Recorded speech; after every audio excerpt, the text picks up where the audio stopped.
Hindi natin papayagan at palalampasin ang mga katiwalian sa pangangasiwa. Ang kapalpakan sa pagdisenyo at sa pagkakagawa, ang mababang kalidad at marupok na materyales, ang pagkaantala ng proyekto, at ang kapabayaan sa tamang pagmentina at pagkumpuni. Halimbawa, sa Kabagan, Santa Maria Bridge na sa Isabela, sinimulan noong 2014, ginastusan ng taong bayan ng 1 bilyon. 10 taon tinayo. Nung binuksan, ilang araw pa lang, giba na agad. Napakamahal. Ang tagal ginawa. Ang bilis na sira. Mr. President, my dear colleagues, good afternoon. I rise today on a matter of personal and collective privilege. 5 months after the reported collapse of the Kabagan-Santa Maria Bridge, accountability has finally been demanded by the Department of Public Works and Highways, directed only at the driver of the dump truck operating a vehicle with an approximate gross vehicle weight of 89.63 metric tons. Such a heavy load exceeded the bridge's design load capacity of 33 tons and violated the 45-ton maximum allowable gross vehicle weight, or the MAGVW, under Republic Act number 8794 and its revised IRR. As fate would have it, the bridge, 12 years in the making and opened for just over 20 days, collapsed. Hailed as one of the engineering wonders and the gateway to the Cordilleras, this road network was one that our kababayans had long looked forward to for decades. Para sa mga kababayan natin na buhay na tinatawid ang daan papuntang Isabela, isang malaking kaginhawaan sana ito. Ngunit ang kanilang pagbubunyi ay panandalian lamang. Mr. President, I take this floor to demand answers. Why did a bridge into which we poured over 1.2 billion of taxpayers' money, meant to be a symbol of strength and connection, become instead a symbol of failure for the government? Sino po ang dapat managot? Sino ang may sala? Nakakadismaya na matapos maimbestigan ito ng Senate Blue Ribbon Committee sa pangunguna ng ating kasamahan na si Senator Alan Peter Cayetano, ay ang nakakabahalang kawalan ng malinaw na pananagutan mula sa taong responsable sa pagpapatupad ng proyektong ito.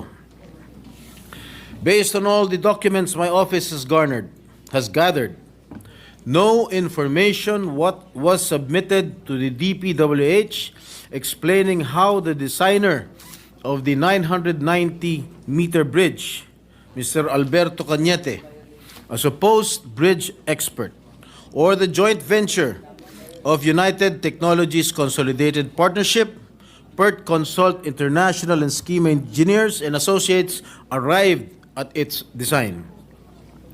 The special committee report by the DPWH on the collapse of the Kabagan-Santa Maria Bridge, submitted to the Blue Ribbon Committee last April 30, noted that, based on limited research, there is no known precedent for this exact structural configuration in either local or international bridge projects. Mr. President, it was an iconic bridge of unique form, not typically constructed by DPWH. So, why was such a design approved without the necessary technical documentation? Was due diligence not exercised in reviewing the safety, appropriateness, and long-term durability of the structure? Sa pagsusuri ko ng nasabing special committee report ng DPWH, sa kalagitnaan pa lamang ng pagpapatayo nito noong 2017, ay nakitaan ito ng mga significant signs of failure. And from the very beginning, the whole bridge structure was bound to fail. This was according to then project engineer Mr. Felipe Lingan. Gayon pa man, Ginoong Pangulo, itinuloy pa rin ito at ang tanging naging solusyon ay retrofitting at epoxy injection. At ang masaklap pa dito, Mr. President, my dear colleagues, ay inako ng gobyerno ang gastusing ito na nagkakahalaga ng humigit kumulang na 400 million pesos. Retrofitting or repair works due to the constructor's mistake should be shouldered by RD Interior Junior Construction. That is very, very basic. Nagkaroon ng third-party consultant na nagsagawa ng audit o inspection at makailang ulit magkaroon ng technical evaluations, the root causes of these defects remain inconclusive. Mr. President, bumagsak na ang tulay, ngunit hindi pa rin matukoy kung saan nagkamali, sino ang nagkamali, at kung sino ang dapat managot. And upon further review of the said report, none of the companies that participated in the bidding were declared eligible. Sa mga lumahok sa bidding, ni isa ay walang karampatang karanasan para gumawa ng structural steel bridge project na kamukha ng Kabagan Santa Maria Bridge. Sa kabila nito, na-award pa rin sa RDIJC ang nasabing proyekto. In the said Special Committee Report of the DPWH, the filing of appropriate actions against the design consultant, Mr. Cañete, and the contractor, RDIJC, is being recommended. Ginoong Pangulo, sa mga umiral na batas, kapag nag-collapse ang isang struktura dahil sa depektibong plano, specifications, construction methods o paggamit ng substandard materials, dapat managot ang mga engineer at arkitekto na nag-prepare, nag-review at nag-aproba ng mga plano at ang kontraktor na nagsagawa ng proyekto. But aside from the truck driver, design consultant, and contractor, what about the public officials who exercised oversight functions? Why is there no mention of disciplinary actions against these supervising officials whose approval and oversight, or lack thereof, enabled this tragedy? Mr. President, wala tayong nabalitaan na nasuspending opisyal ng DPWH na may kinalaman sa proyektong ito. Wala rin tayong nabalitaan, iniimbestigahan sila upang panagutin. A bridge does not collapse overnight. Anumang maliit na bitak ay lumalala, lalo na kapag ito ay binabaliwala. This incident is more than a structural failure. It is a failure of governance. It exposes weaknesses in our systems, weaknesses that will persist if we refuse to confront them with transparency and resolve. And let me show you a video of the interview of DPWH Secretary Manuel Bonoan. Yung project ay mga dapat na nagot na opisyal sa pamahalaan at siguro sa private sector. Dito ho pa meron ng pwedeng gawing aksyon ng DPWH. I-relieve muna lahat ng opisyal ng DPWH na involved sa project na yun.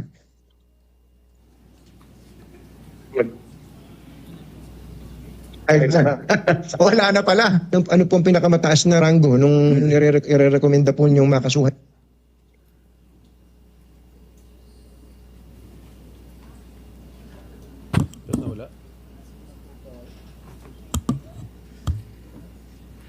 Malakas yata kay Bonoan yun. Ang paniwala ng Pangulo, alpak yung project, may mga dapat na nagot na opisyal sa pamahalaan at siguro sa private sector. Dito ho pa meron ng pwedeng gawing aksyon ng DPWH. I-relieve muna lahat ng opisyal ng DPWH na involved sa project na yun. Anyway, Mr. President, marami man sa kanila ay retired na. Some of the decision makers are still with the department. Sa aking pagkakaalam, 2 sa Assistant Secretary ng DPWH ngayon ay naging Regional Director ng Region 2 noong panahon ng construction at retrofitting ng tulay at 3 undersecretaries naman ay malinaw na matagal nang may control sa budget, supervision and oversight over the project ay nananatili sa pwesto at mukhang nabigyan pa ng karagdagang trabaho at dagdag na responsibilidad pagkatapos bumagsak ang tulay.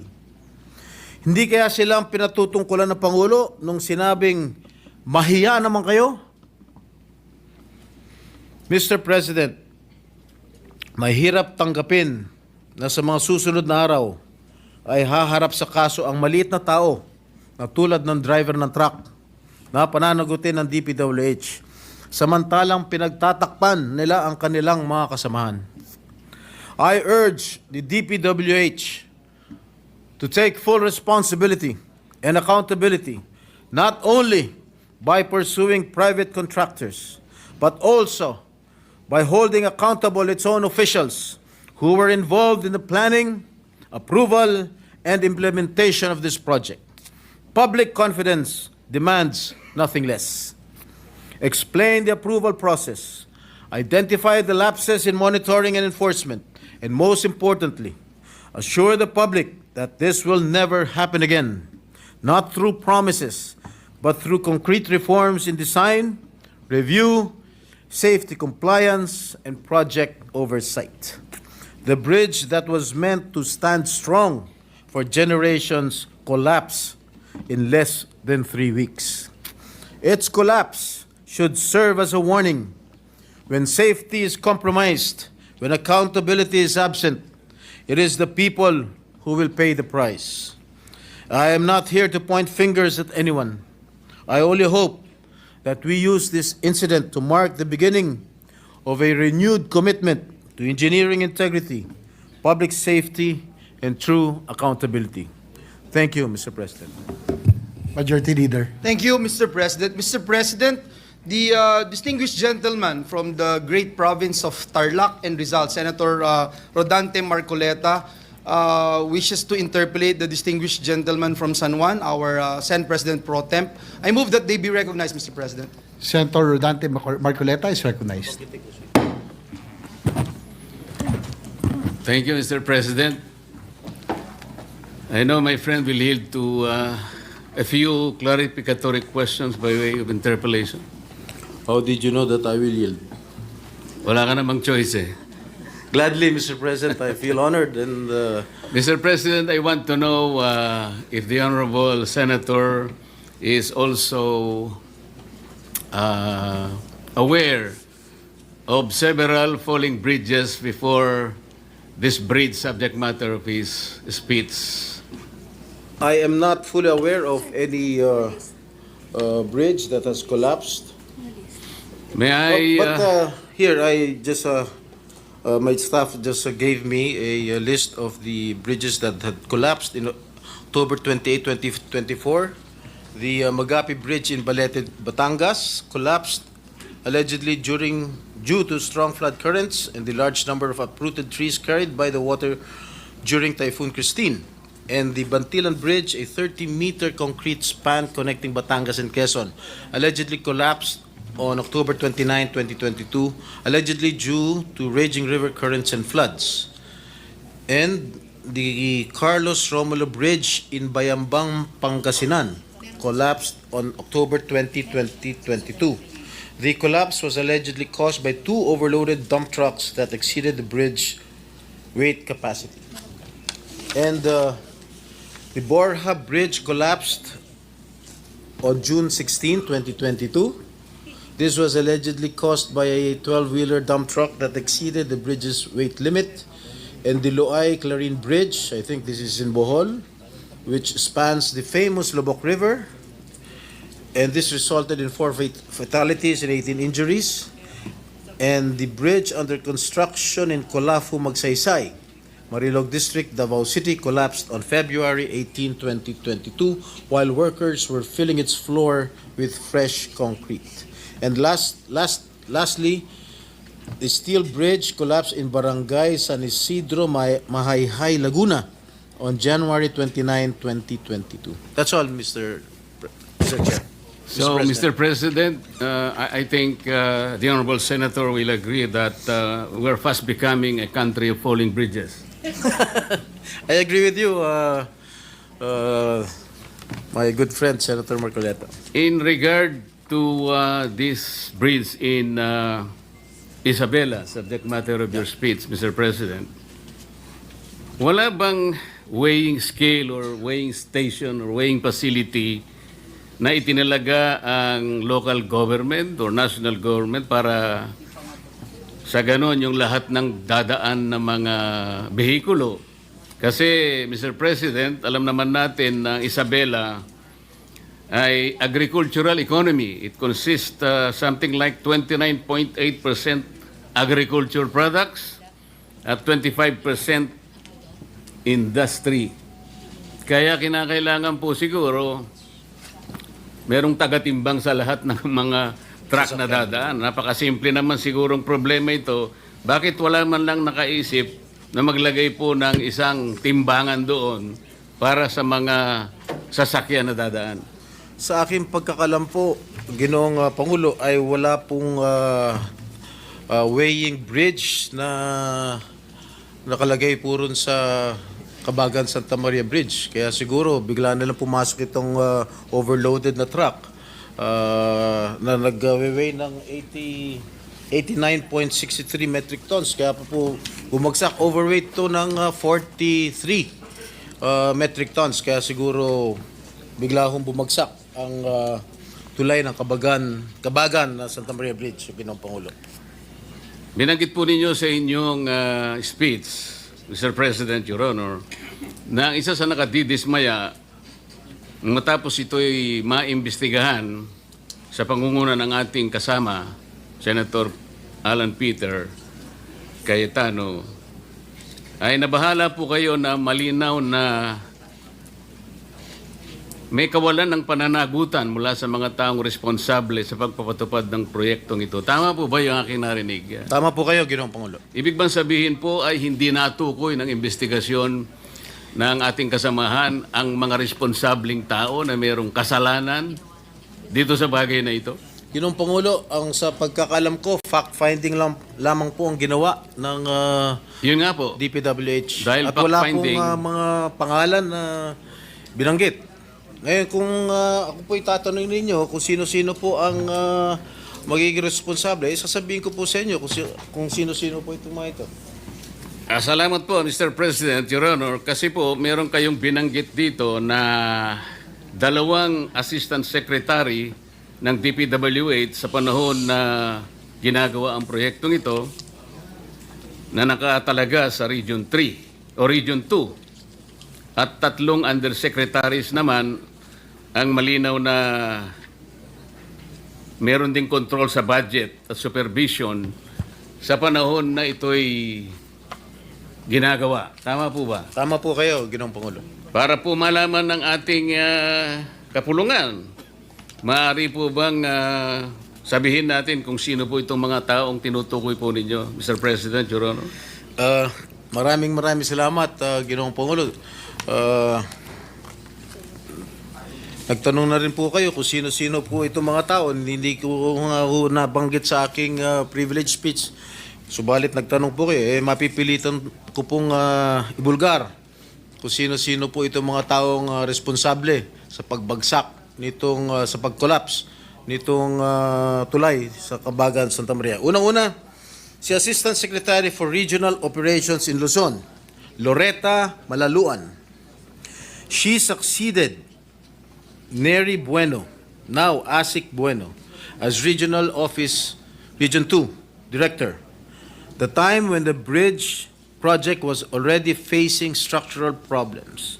Siya ang nagrekomenda noong January 2021 na pondohan ang retrofitting na nagkakalaga ng 233.5 million o yung pagsasagawa ng epoxy crack repairs. In March 2022, she formally requested that the project be reclassified from a replacement to a retrofitting strengthening project given the persistent structural issues. Pangalawa po, Ginoong Pangulo, Assistant Secretary for Regional Operations in Visayas and Mindanao, Neri D. Bueno. Siya po, as then Regional Office 2 Director, Engineer Bueno was involved in the implementation of Phase 1 and Phase 2 of this project. In 2018, then Project Engineer Felipe Lingan began reporting early signs of possible bridge failure. Noong pa lang 2018, nakitaan na nitong si Mr. Lingan na medyo malapit na magkolapso o may failure, early signs of bridge failure. These warnings were either not acted upon or were not sufficiently addressed under Bueno's leadership, which became a notable concern in later investigations. Ginoong Pangulo, yung tatlo pong nabanggit kong undersecretaries, napapangalanan ko rin ngayon. Ito po hanggang ngayon ay nanunungkulan pa rin bilang undersecretary ng DPWH. Unang-una, Undersecretary for Regional Operations in Luzon, Ginoong Eugenio Pipo Jr. Siya po ang nangasiwa ng construction ng tulay nang sinimula ng pagpapagawa nito noong 2014 bilang NOI Assistant Secretary for Operations. It was under his watch that the early stages of construction proceeded even when structural issues began to surface. And in June 2018, the DPWH engineers identified critical defects after the concrete slab was poured at span 8. Masyado na technical to. Among the most alarming were sheared bolts and shifting columns, clear indicators of serious design and construction flaws. Yet, despite these warnings, construction continued with no decisive intervention from Pipo's office. His failure to halt the project or escalate the issue for re-evaluation allowed the risks to persist unaddressed. Pangalawang Undersecretary for Regional Operations in Visayas and Mindanao, Ginoong Ador G. Canlas. Siya po ay Assistant Secretary for Regional Operations in the Cordillera, Regions 1, 2, 9 at 13 noong taon 2022. Retrofitting began in 2023 with 285 million allocated for structural strengthening. The engineering designs were completed and submitted, and multiple iterations of the as-staked plans were prepared by DPWH Region 2. And during this phase, Undersecretary for Technical Services Ador Canlas became directly involved. He approved key engineering plans on December 19, 2023, and later a revised retrofitting plan on May 22, 2024. These approvals were crucial in authorizing the construction activities intended to stabilize the bridge. And lastly, Mr. President, Undersecretary for Planning Service and Public-Private Partnership Service, Maria Catalina Cabral. Ang kanyang opisina ang nag-aproba para pondohan ang isinagawang kontrobersyal na retrofitting ng tulay na dapat ang kontraktor ang gumastos dahil nasa ilalim ng warranty period. Dahil dito, gumastos pa ang ating gobyerno ng karagdagan na 400 million pesos. Ang halagang ito ay 50% ng original contract price ng tulay, Ginoong Pangulo. Yun lang po, Ginoong Pangulo. Mr. President, tatlong undersecretaries, ibig bang sabihin ito, may basbas ito sa kanilang secretary, Mr. President? Well, that sa akin palagay, command responsibility po yan. Hindi naman po kikilos itong mga undersecretary kung wala hong basbas ang namumuno.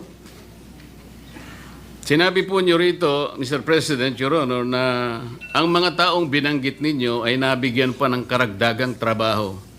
Ano pong mga karagdagang trabaho ang naibigay pa, Mr. President, Your Honor?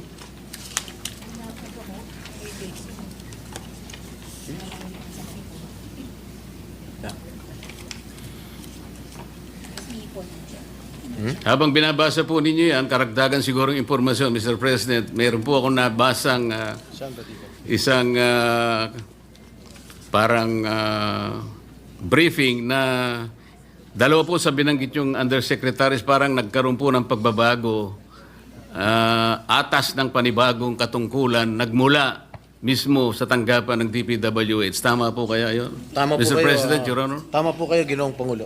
Nasaan na? At binanggit din po ninyo sa inyong speech, Mr. President, Your Honor, na tila kayo'y nagsususpetsa at maring sila pinatutungkulan ng Pangulo nung sinabi niyang mahiya naman kayo. Ano po ang pinagbabatayan niyo rito? Malamang itong sinasabi ng ating Pangulo na pinatutungkulan ng ating Pangulo na mahiya naman kayo. Palagay ko, ito po yung mga opisyalis ng DPWH na kasangkot o kasabwat sa pagpapatayo nitong collapsed bridge nito sa Isabela. Siguro po ang mas tamang isipin natin, ilan lang siguro sila sa pinatamaan ng Pangulo. Kasi Malamang nung po. sabihin ng Pangulo po ito, Mr. President, nakaharap po siya sa Kongreso eh. Napakarami pong kontraktor doon eh. Kayo po nakakaalam nun dahil kayo po nanggaling sa House of Hindi Representatives. po, tinatanong ko po Ginoong kayo kung kayo isang ayon na maaring mas marami ang pinatutungkulo ng Pangulo. At hindi lamang po bagsakan ng tulay ang pinag-uusapan doon. Mr. President, Hindi Your po Honor. ako makakasagot niyan sapagkat hindi po Bakit ako naman po hindi kayo makakasagot? Hindi po ako Napakasimple lang nanggaling po ng tanong ko sa inyo. sa House of Representatives. Kayo po nanggaling sa House of Representatives. Malamang kayo po nakakaalam kung marami po ang pinatutungkulan ng ating Pangulo, Ginoong Pangulo. Talagang marami, ako po sinasabi ko sa inyo, marami pong kontraktor doon. Ang tanong ko lang kung kayo'y sumasang-ayon sa aking pananaw. Ay yes, sumasang-ayon po ako sa inyong pananaw. Ayun. Kung kayo po ay naniniwala, maniniwala rin po ako.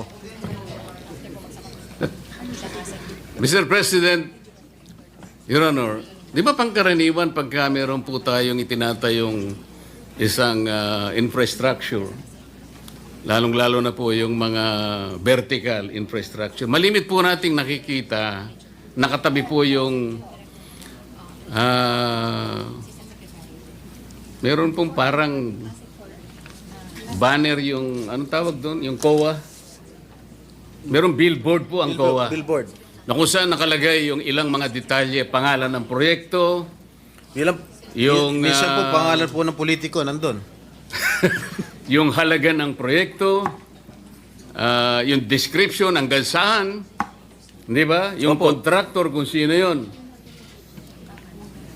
Pero nananatili lang na isang billboard. At hindi naman nagkakaroon ng updated report ang COA kung ilan porsyento na halimbawa after a while ang natatapos. Nananatili lang isang billboard na akala mo nagbabantay sa project. Tama po kayo. Kaya ko po tinatanong ito, Mr. President, nangyari po ito sa Misamis Occidental. Nagtayo ng isang irregular na proyekto. Sa pondong-pondo pa lang, Mr. President. Saan ka nakakita ng isang housing project ang pondo manggagaling sa DPWH? So nung tanungin ko po yung auditor, sapagkat sila naman dapat nakabantay sa lahat ng proyekto, alam mo ba ako ito na nanggaling sa... Hindi po. Alam mo pa rin ba ako na yung titulo na pinagtayuan ng project na yan ay hindi pag-aari ng syudad? Hindi rin po. Wala ba kayo akong pakialam? Dahil kayo po ang security guard ng pera ng gobyerno. Nakikialam po. Kailan po kayo makikialam? Pagka po tapos na ang project. Akala ko baka ako ang COA ay merong preventive measures, action. Ibig mo sabihin ka ako pag natapos ang project, natapos na po talaga ang project, ngunit ang titulo po ay pag-aari ng mga pribadong mga mamamayan. Nang tanungin ko po siya, sino ang may-ari ng project? Wala pong maisagot. Ngayon po, itong ang inyong privilege speech, Mr. President, Your Honor, ay salamin lamang ng isang napakalaking anomalya na nagaganap sa ating bansa. At salamat po sapagkat kahit na ito po ay isa lamang sa mga bagay na maaaring makapagbigay po ng alalahanin sa ating mga mamayan sapagkat ito ay pera ng bayan, lalong-lalo na po yung binabanggit ninyong mga opisyal ng pamahalaan na parang kasangkot pa sa mga pangyayaring ito, na maaaring ang pwesto po nila ay nagpalipat-lipat sa ilang mga lugar sapagkat ito pong mga listahan ng mga bumagsak na tulay. Kung makikita po nyo yung tatlo sa binanggit nyo, sa Luzon po eh. Sa Makatwid po, ulit-ulit po ito. Parang napakasama pong pagsasalamin. Kagaya po ng ginawa ninyo, sabi nyo, ito pa naman ay isang symbol of strength and connectivity. Parang nasira po yung simbolo na yun, Mr. President, Your Honor. Ano po ang iniisip po ninyong gawin, Mr. President, Your Honor? Sana po ay maimbestigahan po itong sa lalong madaling panahon. Inimbestigahan na po ng ating kasama. Dito po sa inyong committee, sa Blue Ribbon Committee, sapagkat ang involved dito ay mga opisyales ng ating gobyerno. Lalong-lalo po sa, of course, sa DPWH. At masagot ko lang po yung inyong katanungan kanina dun sa mga undersecretaries na nabigyan pa ng karagdagang trabaho. Kung kumari lang po, Ginoong Pangulo. Base sa mga department orders namin nakuha, na-promote pa ho si Engineer Loretta Malaluan from Regional Director in Regional Office 2 to Assistant Secretary for Regional Operations in Luzon. Si Nery Bueno po ay dating Regional Director din sa Region 2 at na-promote bilang Assistant Secretary for Regional Operations in Visayas and Mindanao. At si Eugenio P. po ay dating ASEC lamang bago naging Undersecretary. Ganon din po si Yusek Ador Canlas. Salamat po sa impormasyon, Mr. President, Your Honor. Meron po kayong binanggit na retrofitting. Ang ibig po nyo sabihin, Mr. President, Your Honor, ito pong tulay ng Kabagan na ito ay maliban po sa ito'y ginastusan ng pamahalaan, yung retrofitting, ginastusan pa rin po ng ating pamahalaan. Opo, ginastusan pa rin po ng ating pamahalaan. Pagkatapos po ng dalawang gastusan, ito po ay bumagsak. Tatlong gastusan, hindi lang dalawa. Tatlo nga po. Ang retrofitting po, ang ibig sabihin po ng retrofitting, para sa pagkakalam ko, hindi po ako inhinyero, no? Sa pagkakalam ko, is to strengthen the structure, Ginoong Pangulo. Pero, gastusan na ng gobyerno ang retrofitting, bumagsak pa rin after so many weeks. Kaya, nakakagulat at gumastos pa ho ng 400 million ang ating gobyerno for the retrofitting cost, Ginoong Pangulo. Babagsak po talaga yung Dapat po, sa aking palagay, dapat po ang contractor po ang dapat mag-shoulder ng expenses ng retrofitting, hindi po ang gobyerno. So, 3 beses pong gumasta ang pamahalaan, Mr. President. Opo. At bumagsak. At bumagsak ang pa tulay. rin. So, 3 beses pong nasampal ang Pilipino. Tama po kayo. Salamat po, Mr. President.